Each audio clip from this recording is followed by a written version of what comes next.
Okay, I'm going to make my apologies on air. I'm sorry I missed last week, Simon. I had a good excuse for not being Don't live. worry.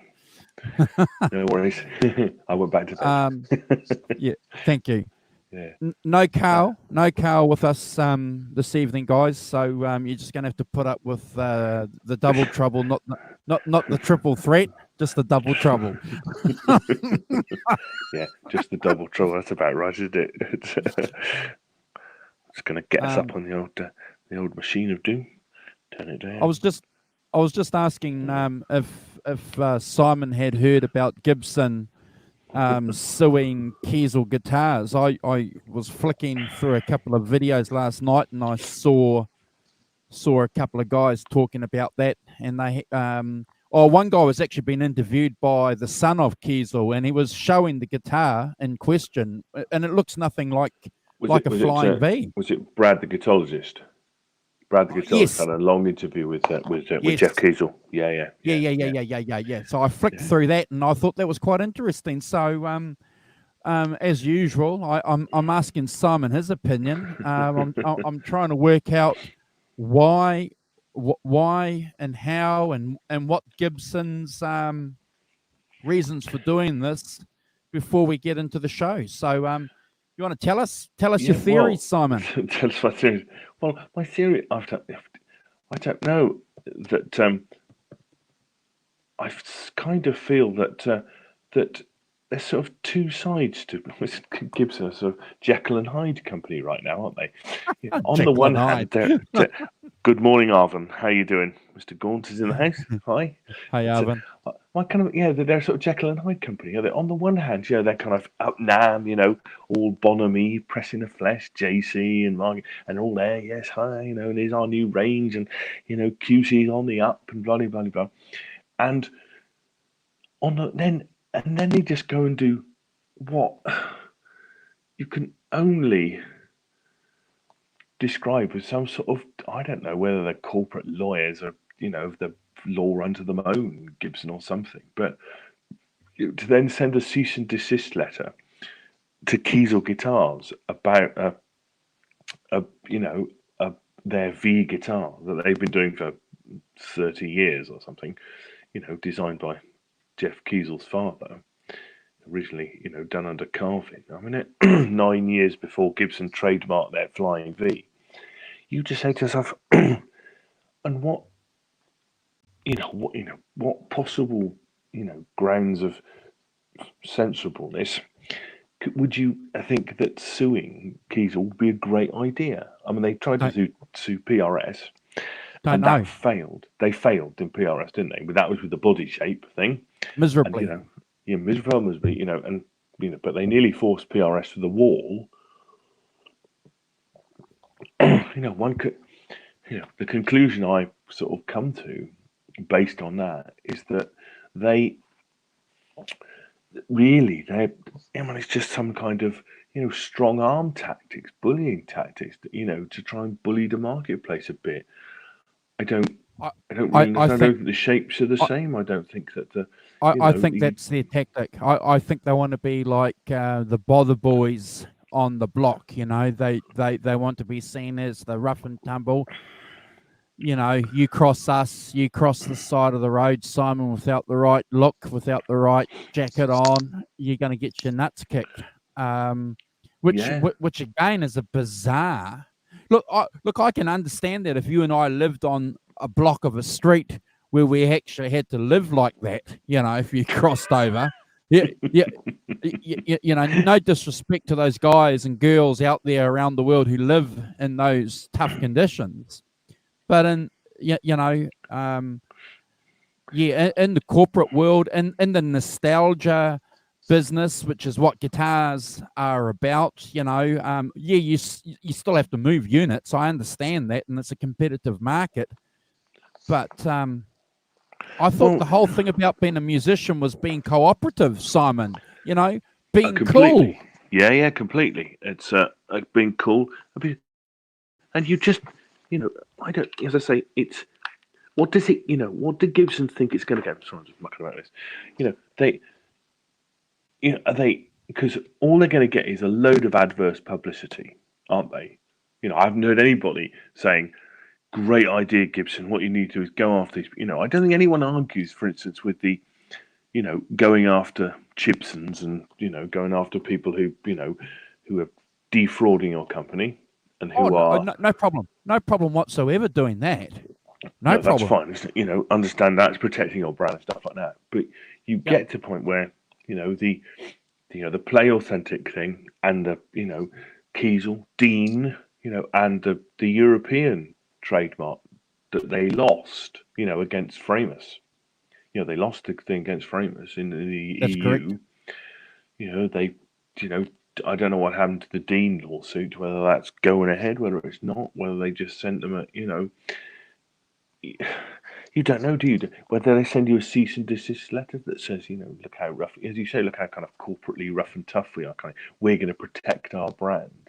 But nobody thinks that in the guitar world, do they? I've not seen a single positive comment, statement about, saying that anybody with half a wit thinks that this is a brilliant corporate move. Everybody just goes, what the heck are you doing? Why are you, you're trying to rebuild your brand. It seems to be going really well. You've got some good people, seemingly, JC and Cesar and Mark Agnesi, who's doing that, is really good, doing some really good stuff with Gibson TV and things, turning that into sort of brand, selling and things like that. Lots of different things going on there. That's all good. Why would you then tear it up, all that goodwill, and when actually what you should be doing is, making good guitars, making guitars that are worth $2,000 of anyone's, American dollars of anyone's money. Okay, well, here's a scenario, that's close to home for you and I, Yeah. and anyone else in the chat. I bought a Gibson midway through last year. Paid a lot of money for a Gibson. Typical guy. Got to a stage in my life where you had some discretionary income to be able to do that, because 20, 30 years ago there was no way I was going to get something like that. So I buy into the dream. I buy into the only Gibson's good enough dream. Play Authentic. I buy into that, and then I sit down and I watch a video, and I'm thinking that doesn't make me feel cool about my guitar. That going after a guitar maker that's clearly not copying anything you're doing doesn't make me feel good, Simon. No, indeed not. It doesn't make you feel good, does it? It doesn't strengthen or give you a relationship with that brand. You just, we're all guitar players. We all have, I don't have a Gibson, but it doesn't. It strikes me that at some point, I mean, I would point it to the other biggest guitar company, Fender, who don't seem to get involved. They tried in the past. No. Gave up. It's like, all right, I tell you what we'll do. We'll just be the biggest guitar company in the world. We'll keep making, make sure our guitars are good. Make sure we've got Fenders in every single price range you can buy. So you can buy $200, you can buy £100 Fender, you can buy a £500 Fender. You can buy pounds and dollars all over the place. But you can buy £2,000, and you'll get a quality. It's like. Yep. That's the thing that I think that, never mind bloody lawsuit. I mean, it's just, excuse my pissing language up against, money up against the wall. It's just appalling, really. And no goodwill, no good publicity can come out of it. Would JC come out, do you think, and make a statement? Is it at that level? Is it or is it above JC that's making these lawsuits? That was kind of the tenet of my thing. I don't think it is above. JC is the CEO, isn't he? So if he's the chief operating, the chief executive officer, then he's making all the operations decisions. Well, sorry, not just him. The board, of which he is the chairman. I cannot see that he isn't authorized. You're not inside the corporate. You're not inside Gibson corporate, so I have no idea. But from the outside, you have to say to yourself, no one makes that decision by the legal team or whatever would have to go to the board. Now, so the board have sat there They've looked at Kiesel V guitar and gone, yeah, let's send them a cease. Now, you know, are they just sending them a cease and desist letter? You know, is it just a kind of, you know, like a, you know, just a, you know, flashing our muscles in public kind of thing, without anything to? If so, why are you doing it? Because you get a load of, you know, stuff, internet crap about it, you know, from people like us. What are you doing? You know, but or is it something? You know, are they trying to? I don't understand what they. You know, I know obviously they filed for Chapter 11 bankruptcy, you know, 18 months ago, and all of that. Are they? You know, I don't know whether they're profitable or not, or whether. But you know, having an expensive lawsuit is not going to make you more profitable, is it? Good point. Good point. And You know, you know, and, I mean, and because we're a guitar-based show, I suppose we'll always be keeping an eye on these issues. You know, yeah, it'll completely. be interesting to see. Any predictions? Have you got any? I have no predictions except I don't think Gibson are going to win. I don't think No, Gibson are going. You know, no. you know, logic and, you know, history say Yeah, to us, you yeah. know, as I say, that you know, they just lost. They just lost that European one for Amos. You know, logic dictates you that you had that bloody guitar out 9 years before Gibson patented its Flying V. It doesn't look like the Flying V. It look, you know, that thing about if you're in a darkened club, would you mistake that for a Flying V? I don't think anyone would think, oh look, that's not. No, No, no, you would you? This great sort of pointy no. thing. I was like, you know, different headstock and all that. You go, it's not, you know, that isn't going to work. And as I say, people have tried doing body shapes, and guess what? It don't work, does it? No. You know, you have to. But you see, what's interesting about some of those things is that, you know, everyone, and I think this is still, you know, that everybody calls them S shapes and T shapes, don't they? You know, somebody will make it. You know, Friedman. Well, you know, I mean, did you see? I've got in Tone LP Talk. Did you? LP shape. Yeah. Did you see? Do you see? Do you watch Tone? I don't know if you watch Tone Talk at all. Mark Hathansky and Dave Friedman. Not often. Not That's often. really good. Well, they had Sean Tubbs on. They were talking about it, and Dave Friedman said, "I'm waiting for a letter from Gibson myself." So he's obviously, but you know, he makes T shapes and S shapes. Now, to me, in a sense, you're acknowledging. See, all Fender don't have to do anything. All it needs to be acknowledged is that's a Telly-shaped guitar. Yeah, and Correct. who owns the name Telly? Fender. You know, Correct. so every time somebody says Telly-shaped guitar, they're referencing Fender. It's a little piece of advertising for Fender. You know, to me, that's a much better thing to do. It's like, well, if you just go around going calling them strat shapes, S shapes, and super strats, and blah blah blah, the word strat appears all over the bloody place in everything, doesn't it? Well, I think you raise a good point there because it's Which is bloody much better. good. It's good advertising because Yeah. if I had a Les Paul shaped guitar or a Strat shaped guitar and held it up, you'd say, "Oh shit, that's a Strat." If it would look like a Strat, and I'd say, "Yeah," but Yeah. it's it's a Hyundai Strat or something, and you'll say, "Oh, you know," You but know, we would well, still or call it's it a you know, Strat. yeah, it's a Yeah. Kiesel. It's a, you know, I mean, interesting. You know, Phil McKnight was given a guitar by Kiesel. You know, a headless guitar, but a headless strat shaped guitar. It's like it's an S shape. You know, Yeah. but you don't have to sue if you know that everybody is referring to them because they're the Call it a iconic brand. Strat. It's going to call it a strat shape or a T or a Telly shape. You know, and as soon as you're an actor where every single time somebody mentions it, they're going, it's a Telly shape. I mean, sure, if you're Fender, you've got to be happy with that, haven't you? You know, you know, you've got to be going, well, you know, we don't have to sue every time that everybody mentions it. They get free thank you, Alvin. Yes, they get free advertising. You know, everybody. That's the iconic brand, the iconic shape. You reference it every time you talk about it. You know, we're in the market, but it's like every single time. You know, and I think to me that's a much, in a sense, that's a much better way of doing it. You know, as you say, to own up a Les Paul type. You know, I've got a Les Paul shape. Well, that's a Les Paul shape. You know, why isn't that enough, Gibson? You know, I, behave yourself. I think all the hard work that they did at NAM, and I watched a shitload of videos during my spare time. You know, when NAM's on, I probably waste too much time, Simon. Like a lot of us, watching the NAM, catching up with what guys are saying at NAM, and everybody was patting JC on the back. Everyone was going on about how great it was. He was out there. He was pumping fists. With his, his leather jacket on, his Levi jacket on, and whatever. And passing his business card out left, right, and centre, saying to people, if you want to get hold of me, just email me, Simon. I can't guarantee that I'm going to get back to you, but and then you're walking away because you've got 1,000 people watching your gear channel, and you're thinking, I had a chat with JC. Our friend cool Ben Coombs.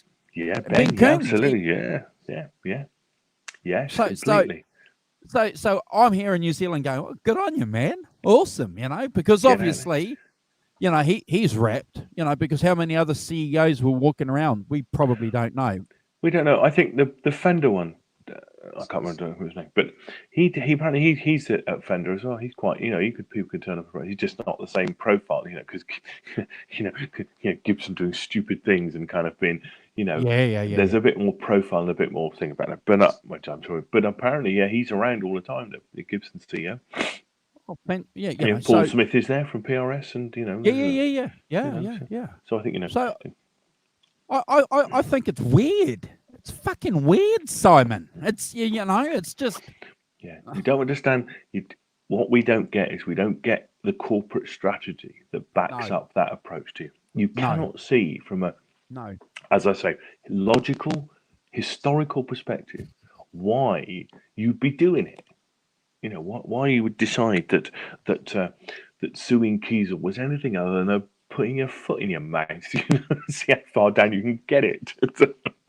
And Simon, I'm just a simple blues player and a power tool salesman. So no, I don't get it, man.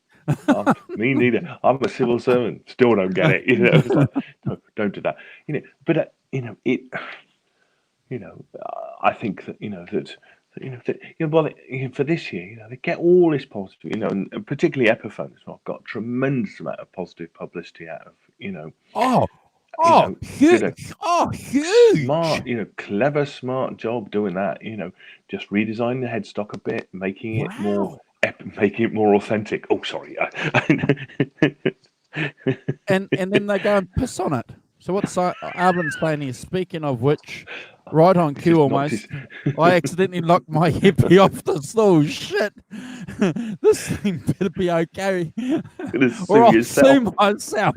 Good luck to that, buddy. Yeah, see me in court. Wait a minute. You let us know how that goes. Yeah. Bit like that bloke who sued God, wasn't it? Took God. Yeah. Well done, Arvin. I hope you put it on cam. Do a vlog of it. We want to watch you tearing yourself up in court. Yeah, suing yourself in court. This sounds like a show. But as I say, I don't know what they're doing. I can't work out why you would want to bully Kiesel. They're in a different market to you.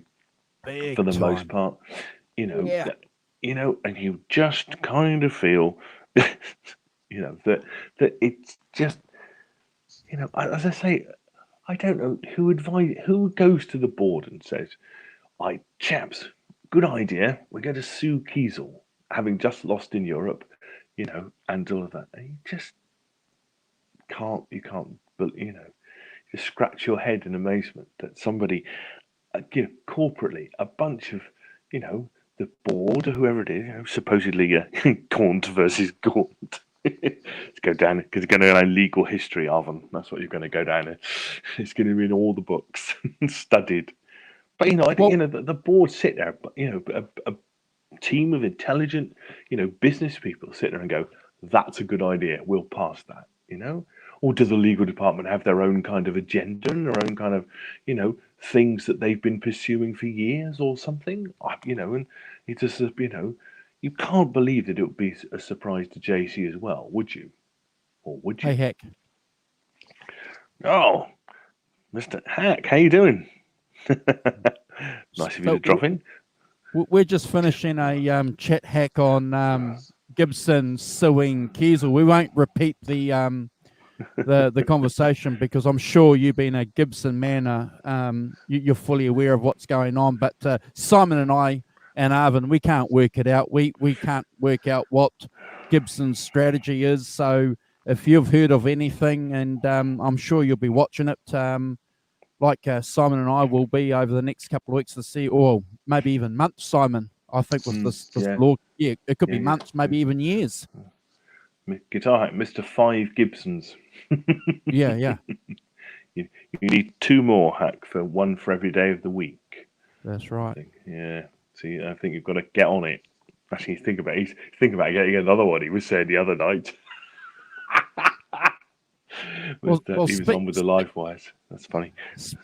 Speaking of Gibson, I suppose we should lead into the meat and potato of the show, and the final summary on a great Gibson guitar player. Before we roam into that, I've got some. I went to gig. Did you see? I went to see Ariel Posen. Oh yeah. You posted on your page. Yeah, Vanzini. G'day, how's it going? Vanzini. How see you doing? Vanzini. Thanks for dropping in. Fantastic. Yeah, went to see Ariel Posen, Mr. Canuck with guitars.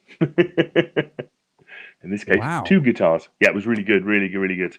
Fantastic clear. I mean, he's such a great player, that man. I mean, it's just, that ability to kind of just play, just start, and kind of just have enough the confidence and the understanding of instrument just to start playing and improvise things up, and kind of, just with a bassist and a drummer, really good. Just 1 amp, a little 2-rock amp, little single 12-inch speaker. His own amp, or a no, 2-rock. It's a clean. He likes sort of clean sounds, and he's got his own pedal. He's got a Hudson Broadcaster. It's called AP, which is it's like a fuzz pedal basically. So he brings a pedal board and just pedal board, uses 2 whatever guitars. amp. Whatever amp is supplied by the venue. Well, no, that amp is, I don't know if it's his, but I think he has got, it is his 2-rock amp. I think it's his 2-rock amp. He obviously brought it over from Ireland because he's been living in Ireland. But so he bought that over. Yeah, just a little single 12-inch speaker. Makes a massive noise as ever. We put it for the PA stuff. Yeah, it sounded fantastic, and he was in. He's a great singer as well. One should add that he's a great singer, and 2 young blokes playing with him. He plays one of his guitars. Is called a Mule Resonator. Well, it's not a resonator, it's a Mule Smulecaster, I think it's called. But basically, it's a hollow steel-bodied guitar. So when you can tap it, it's ding, ding, ding. It's actually metal all the way through. He has it. It's a baritone guitar, but it has the same scale length as a Fender. 25.5-inch scale length. So it's not. It looks pretty. It's an S-shape, S-shaped guitar, and kind of. He can play guitar. Yes, he can, and so he has this, which he tunes down to kind of B standard, which is amazing. So you get a much kind of deeper sound out of it and stuff. But much, as you get a big, the guitar is big. The sound is really big. Because you've tuned all the way down to kind of a baritone sort of feel to it. Yeah, it was fantastic, and played an hour and a half. Wow, yeah, that's right. Yeah, it's from Winnipeg. Yeah, and along with the Brothers Landreth, who he's played with as well. They're worth checking out as well. Joey Landreth is a great guitar player as well. Kind of slide. Dave Nesdall was talking about his discovery of the Brothers Landreth the other day on the Johnny Bean show. He was telling people to check them out, and yeah, absolutely. Most of the guys on the show they didn't work it out though, because they're normally metal guys watching that show, but a couple of guys couldn't work. Well, no, the Brothers Landreth is a bit far away from what the normal disco, is going on there. It's they're quite a lot. Great Vanzini, they're like $3,000 or something, but they make a great sound, and his blue one. As I say, the weird bit is it literally is a hollow metal guitar, like a tin can, shaped Wow. in the shape of a Strat. Wow. Yeah. It's interesting. I mean, it looks like a normal guitar, but if you go up and tap it, it's like you literally go doink doink doink. It's like you go, like that's Wow. metal. Yeah. The old, you know those kind of old metal resonator guitars, Oh, that go on. made out Yeah. of Yeah. acoustic, slide guitar.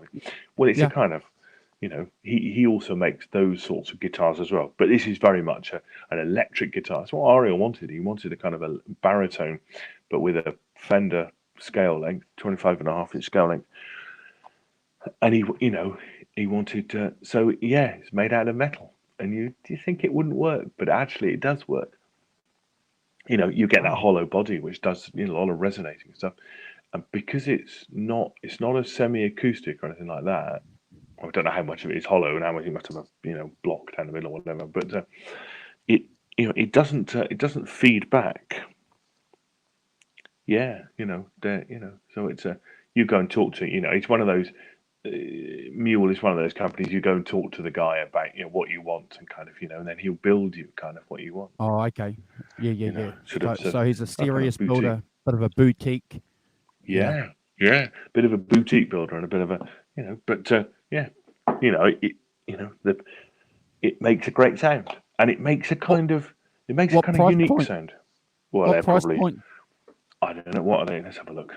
I think they're probably sort of $3,000 or $4,000 type of thing.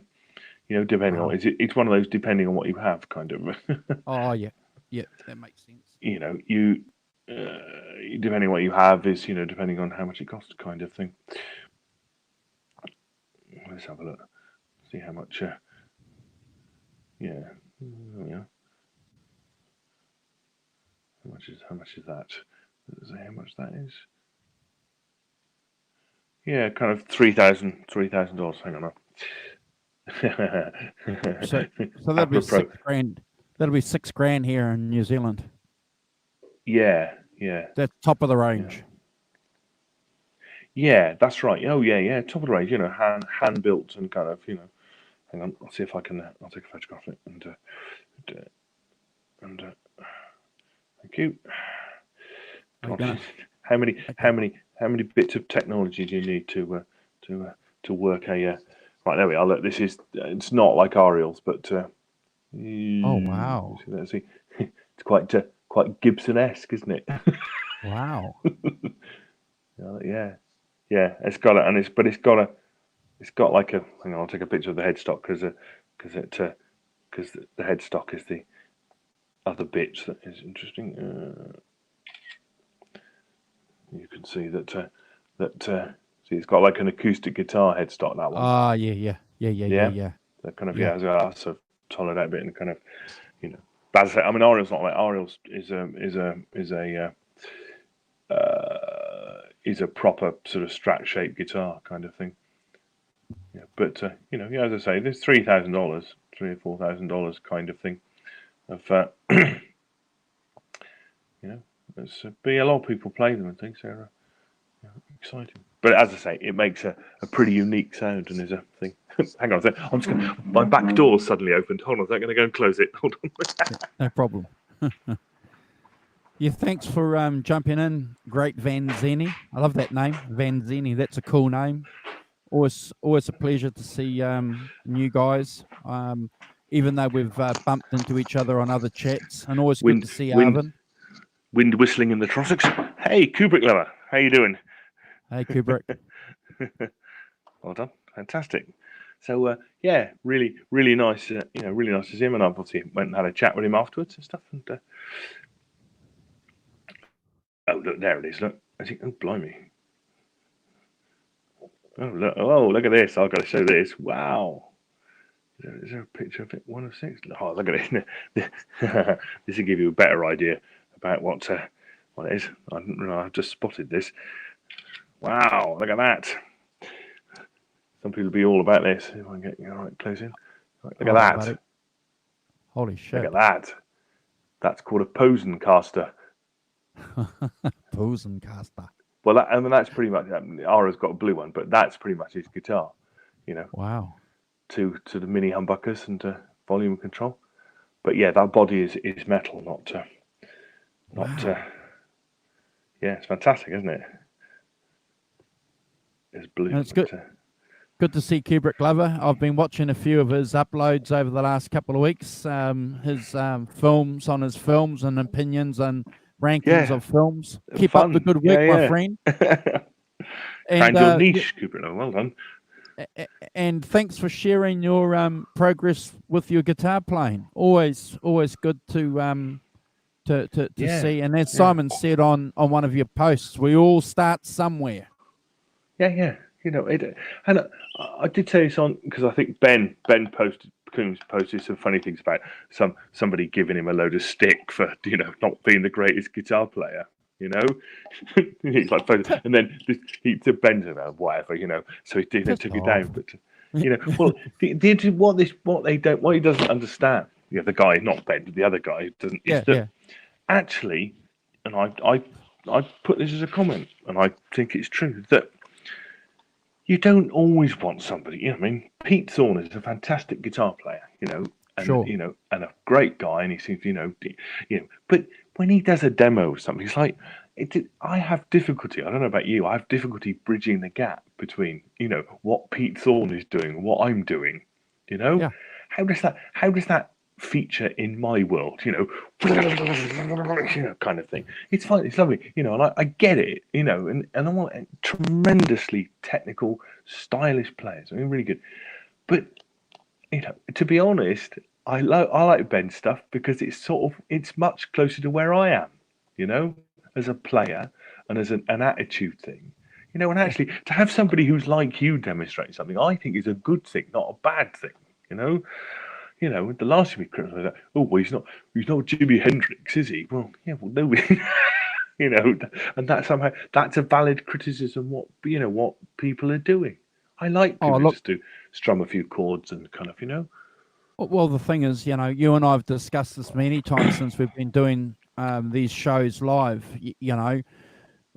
My view is this, decent musicians and music lovers like ourselves, I put us in that category, and a lot of Yeah, the cats that join us on the chat, and a lot of guys who bang into on Hack's show, for example, or on DR Guitars show, or Ben's show, or the Johnny Bean show. Most people are pleasant and supportive and say good things.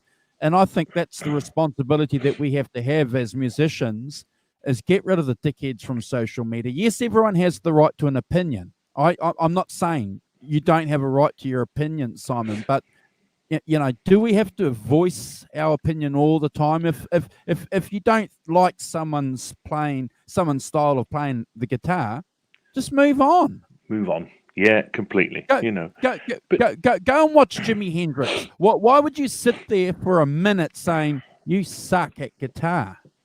And as I say, that I don't get. What's interesting, I Hey, don't Jack get. Daniels. Yes, Jack, you mean having a hack demonstrate the gear? Yeah, that's exactly what I'm talking about. You mean a hack demonstration?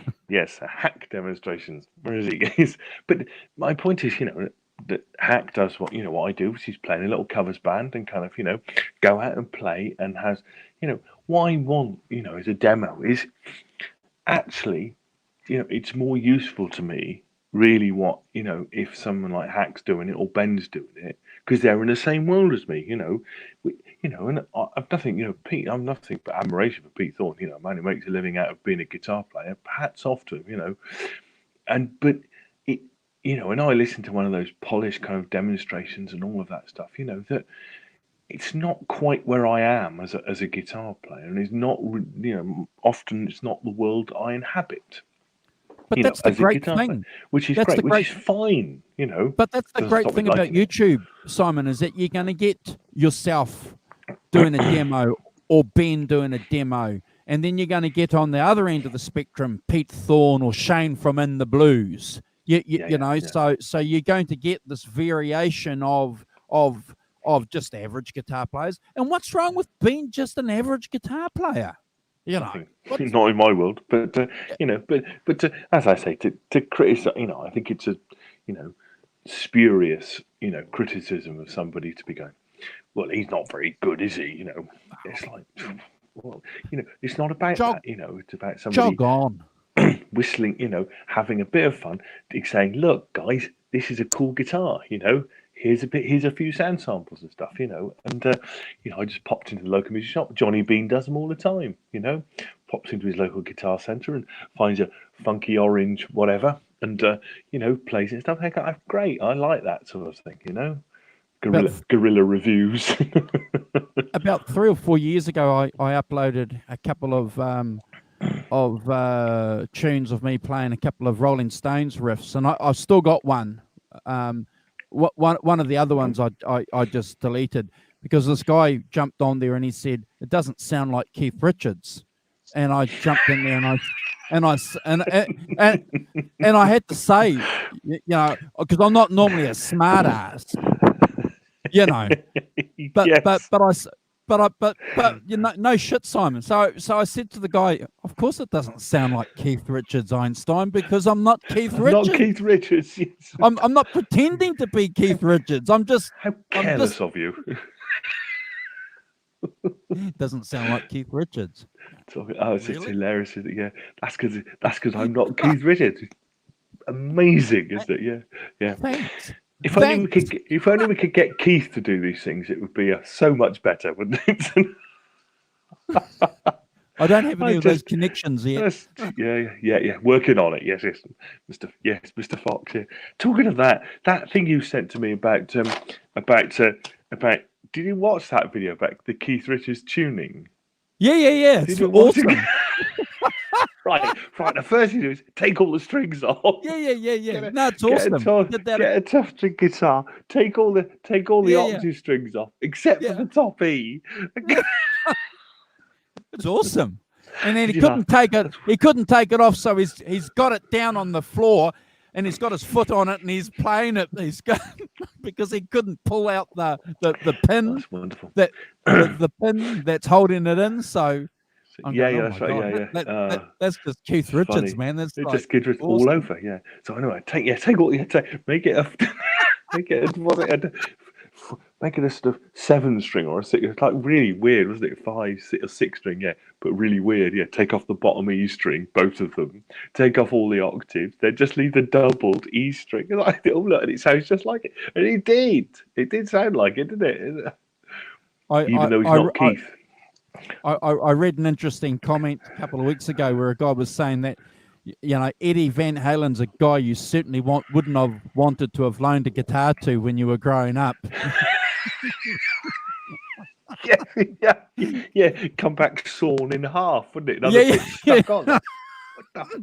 Yeah. What have you done to my? What have you done to my one and only precious guitar? You sawn up, striped, hacked around, pulled out all the electronics. Thanks, Eddie. Cheers, mate. That's funny.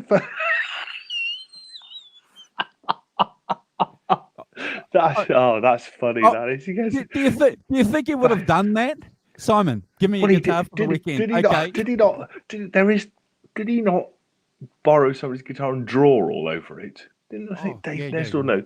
Wasn't it one of those got Johnny?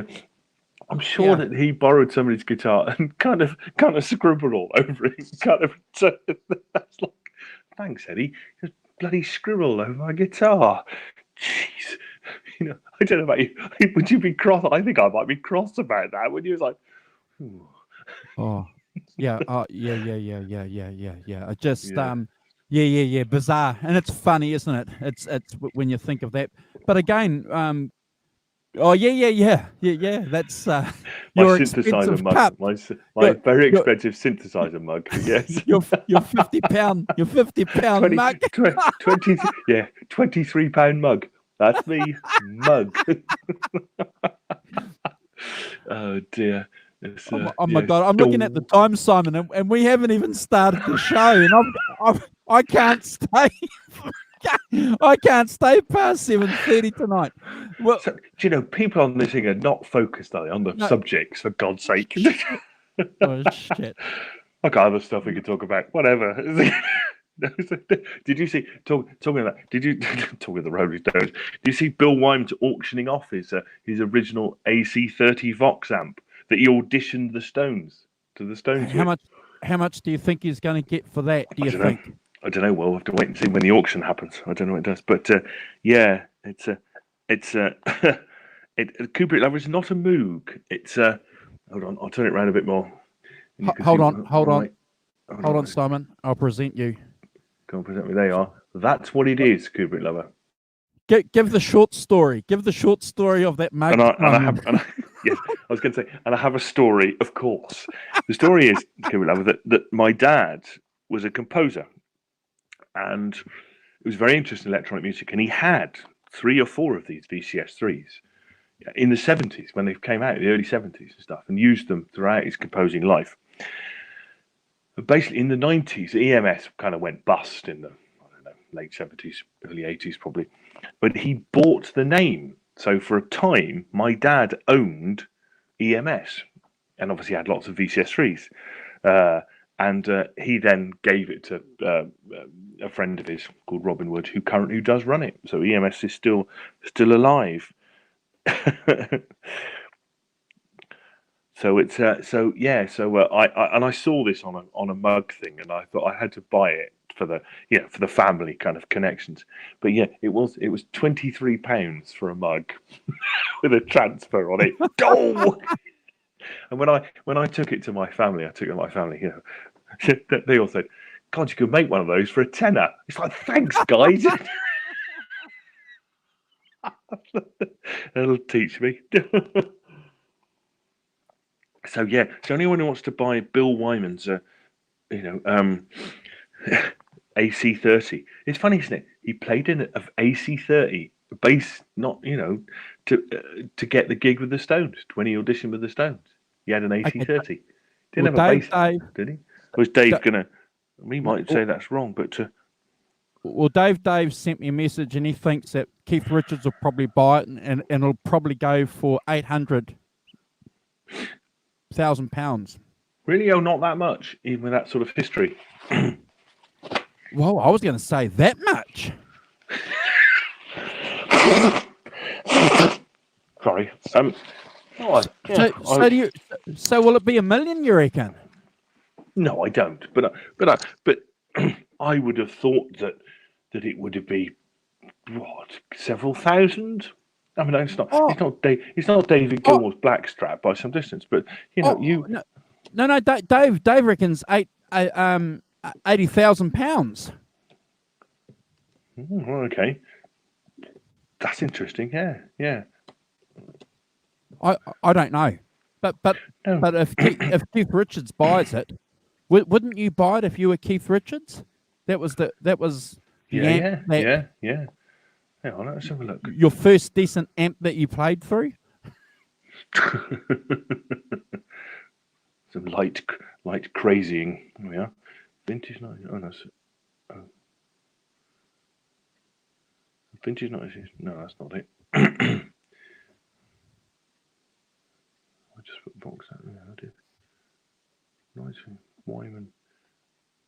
Just having a look, really, just to see if I can see it. To auction off historic estimate $80,000 to $100,000. Wow, that sounds a bit more like it. Wow, that's the estimate. Let's get the story up. So wow, yeah. So he's selling off quite a lot of his stuff. Yeah, 1962 Vox AC30. 1974 Dan Armstrong prototype bass, $100,000 to $200,000. So no, yeah. Don't know where Dave got 800. Maybe he went $800,000, not 800 to 1,000. Yeah, 800,000. So yeah. That's probably. Yeah, let's have a look. $80,000 to $100,000 is the estimate for it, which sounds a bit more like it. Yeah. It sounds a bit 800 really. But so if anyone wants to buy that, that's going up for sale with various other of his memorabilia on May the 29th to the 31st in Beverly Hills. If anyone wants to pop over. and Jack Daniels is right. You can't take it with you. No. Yeah. God won't allow you to turn up with a Vox AC30. The pearly gates. What's that? No, Keith. You're not taking Vox AC30. that Telecaster, that Gibson, that ES355. You're not taking that groupie. You're not taking that amp. That's the devil's music. Clear off with Yeah. it. Clear off with your nonsense. Yeah, yeah. And by the way, there's no room for you up here either. Get in the lift and press the down button. That's where you're going, mate. So Really? Rick Springfield has got around 20 guitars up for auction. Wow. Blimey, yeah. Jesse's girl. Jesse's girl, yeah. Yeah, that's right. Yeah. Tim Pierce playing on that, didn't he? Jesse's girl. So I wonder. Obviously, everyone's doing it, selling their prized possessions off as they get towards their dotage. Well, because it's guys like you and I that have got now, Simon, you got 3 rental properties, you got a bit of discretionary income. You're going to go and buy all this gear, A bit of discretionary income or $100,000 discretionary income. Oh, nice one, Andrew. So $100,000 is a bit of discretionary income in your house, is it? Well done. You won the bloody lottery. Christ, without telling us. Mate, if I won lotto, I'd be sitting next to you right now, and we'll be doing this show live. Yeah. I'd be in England. Send me a beer, for God's sake. I'd be in England. I told her this story a couple of years ago. Somebody I know at work, she won the lottery. Wow. Or her parents won the lottery. She got £6 million. She came into work and she said, "Have you heard my news?" I'm like, "No." She said, "My dad won the lottery. I've got £6 million in my bank account." I said, "What the beep are you doing here?" The only thing I could think of. Yeah. Got 6 million. Well done. Fantastic. She's such a nice person as well. Tina's really nice. But so she came into work to hand in notice and in person. Yeah. She bought cakes for everyone and stuff. It's a kind of celebratory thing. Yeah, it's really cool. Yeah, really cool. So I haven't won the lottery myself, but I know somebody who has. And they went to the Rugby World Cup. And I think I made some comment saying, "Oh, if you're not going for the pool, not going for the pool match." I said, "No, we're only going for the posh bit." the semi-finals and the final, and that. I'm a bit like Jack Daniels. I wouldn't quit. He's gone in. Fired. Yeah. I know. It's such a fantasy, is it, to go in and say to your boss, "You know what? You can shove your job when the sun don't shine." I'm off. I'll tell you, you're a dickhead. Yeah. Remember, Jack. We're British. We go in and politely hand in our notice underneath seething, with like going, "I wish I could tell him to." Jack Daniels is an Aussie, so they don't beat around. See, they don't beat around the bush. They just he'd be in there in his gold Lamborghini going, "See."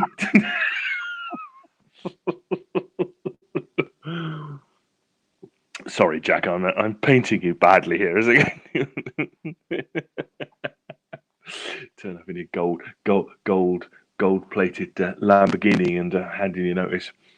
Yes, it is the joy, isn't it? Turning up and landing your helicopter on the front lawn and going into your office and going, "Bye." I'm going to have to give you an hour and a half next week, Simon. Maybe 2 hours if you've got. Maybe we should do the show on Sunday. To see how we go. Because I've got to go, and we haven't finished. We haven't even started talking about Cream and the introduction for the series. Anyway, Cream. Oh dear. Oh, look, see, I'm terrible. I'm sorry. I'm terrible. Terrible. We don't stick to a script here. We've got some idea. We have some production notes. We have a 30-second production meeting before we go live. Yeah. I got a couple of other things that made me laugh. By the way, one is that Iron Maiden have said they will never retire. Well, Ever. Good on them. I know, good on, yeah, they be going out in their hospital beds, still playing, which I thought was really cool. We will never retire. We'll be. My other favourite one was that the Black Sabbath are hosting 2 listening parties, which are going to be in complete darkness. It's like the 50th anniversary of their first album, so they're having these listening parties in total pitch black darkness. I thought that was really funny. Like, really? Can't imagine. Do you think it's make it sounding much heavier and much more spooky if you listen to it in the dark? Or everyone my age is listening to it in the dark anyway. Kind of. That's what you did. Well, the third time I listened to that album, it was in the dark. It was on a Sunday evening with a couple of friends, and yeah, freaked the shit out of me. And I wasn't smoking or drinking anything. I know, you didn't need to, did you? Just turn the lights off. You see how deprived we were in those days. Pre drugs and rock and roll. All we did was turn the lights off, and that was spooky enough for any man. You 14-year-old boy, yeah. I like Jack Daniels, brilliant. Iron Maiden's final album, Going Out in a Box. Yeah. Well, look, I take my hat off to them for coming out, making that quite clear. We're not going to retire. Really? No, we're going to carry on. Yeah, well, the Stones, off on their travels again this. I tell you, the Stones on tour makes me. Do you follow Keith Richards on Twitter? Oh, he's just hilarious. He's like, he's like, he does these sort of mad sort of things, doesn't he? Going out on tour again. That's it. Like, really? See you in the spring. You and I we're going to do a show with Richard before, because he's going to Vancouver. He is, yeah. God, yes, he is, yeah. Are we going to do one before or after, or both? Before and after. So that's not far away. That's yeah. So that'll be in a couple of months' time. So I look forward to you and I show with Richard. Yeah, so we'll check that up. And if anyone isn't familiar with Richard, he's been to, this will be his 56th show since the mid-90s. Yes. 90, yeah, it is in the mid-90s, yeah. Wow. Well done. Wow. That's commitment. Oh, Tremendous, that is. Yeah, it's really good. Speechless. You could stream from the flight. Do you think Charlie Watts is not in good health, Kubrick Lover? I don't know. I mean, he must be. Surely he must be all right if he's going to go out and do an American tour. I haven't heard anything, Kubrick Lover, and I'd like to think that I'm a Stones nut, that I've got my ear to the ground, but I haven't heard that, Kubrick Lover. Is that something recent that's come out over the last 24 hours? Because I don't think so. No, just I mean, they're just going to keep getting. I mean, they're another one, aren't they? Just going to keep going to the all great in boxes kind of thing. Which is hats off to them. I think absolutely that's exactly what you should be doing.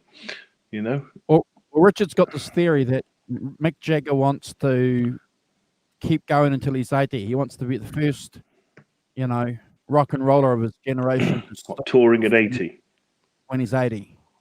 Because they're into breaking records, they put a lot of pressure on themselves. They like to have a lot of firsts, or be in that top echelon of achievers. And what's wrong with that? Completely, yeah. God, yeah.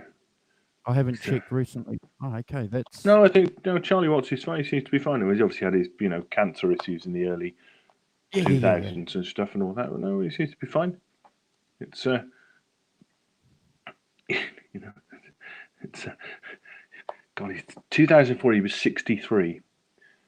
Oh. So he must be. What was that? So 2000.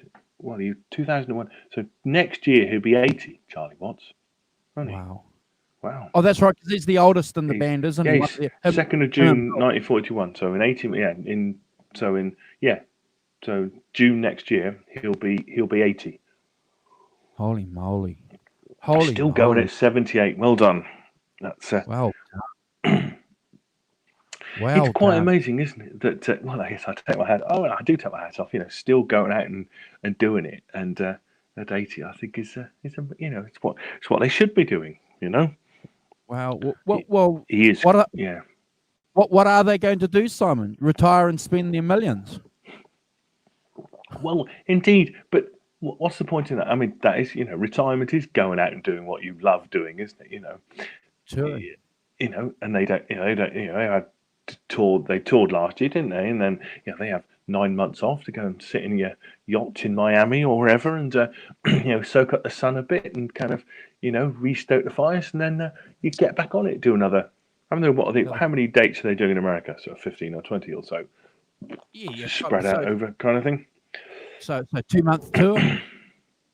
Yeah, a couple of months, you know, and you go, you know, that sort of works, doesn't it? You know, you go out for a couple of months, you know, you know, do a gig every 2 or 3 days, you know, not every night kind of thing, you know, and Well, Mick Jagger apparently in his biography is, well, one of his biographers said that, you know, Mick is sure that one of the reasons why he's done so well physically, and he does keep himself in shape. You know, if you go on YouTube, he does an hour warm up for his gigs. You know, he's a very, very fit man. yeah, But one of the reasons why he's done so well is because he's a performer. So, yeah. so yeah. So, Wow. so it's that unity, you know, that performing and they're doing well, and that doing well gives them the ability to continue. Yeah, 80 yeah, years yeah. old. Well done. 80 old. Yeah, I know it's I've got funny, some guys at but my work who are in their late 60s, Simon, and they look like death warmed up. staggering about. Well, yeah, it's a different, you know, working for 50 years or something in the same place. It's a That's a fantastic documentary, Kubrick Glover. That's not bad. yeah. That's the one that they did in South America and Cuba for that's an eye opener. Just looking at their tour dates, they're doing, for instance, Friday, May the 8th, and Tuesday, May the 12th, Saturday, May the 16th, Wednesday, May the 20th. So exactly my point. They have like every gig every 4 days. Fantastic. You know, well done. You know, so they, And you know, they, as you said, they go from May the 8th to July the 9th. So that's 2 months, and they do 20 dates? 1, 2, 3, 4, 5, wow. 6, 7, 8, 9, 10, 11, 12. No, 15 dates in America for 2020, and do one every 4 or 5 days kind of thing. Yeah, organized beautifully. Should we get Richard to go live when he's at Yes, we should. Yeah. Richard, you need to go live from the stadium for yeah. And we'll get him to show us the site. Yes, absolutely, I do. Yeah. Do you think he'd do it? Well, shit, let's ask him. He's either going to say yes or no. Yes or no. Why not? Come on, it's only your phone. Give us a taste of the atmosphere. You know, you can do it pre-gig, so it's not copywriting or anything like that. You know. Oh, okay. Or you could do the first few chords. See how on it Keith is. You know, see how many clangs. Well, he likes to get. He's got connections, and he likes to get really close to the stage too. He gets down the front, doesn't he? And yeah. So, no, we'll ask him that live when he comes on. Yeah. You can ask him that and say, "Look, we're looking forward to the live. We're looking forward to the live broadcast. We want a live stream of you at the concert. Only a little bit, kind of thing. Not we won't spend hours doing it. Well, this is us.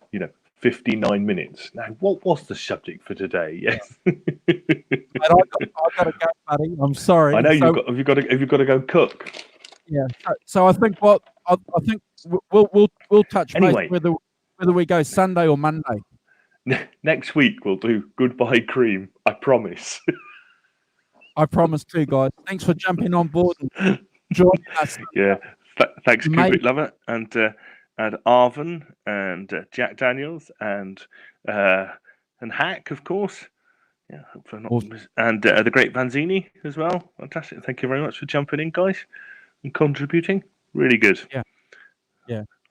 We had a laugh. I did anyway. So the next show that Simon and I So We'll do you want to we'll do be- next Sunday is fine for me. If you just me, we can revert to Sunday. We'll do Monday. Entirely up to you. yeah, Have a think. we'll stream, and then we're going to talk about a new series that we want to focus on for a couple of shows, and hopefully you guys will enjoy it. So we'll Yeah, yeah. next week. Yeah, cool. Yeah. All right. All right, guys. Take care. Have a good week.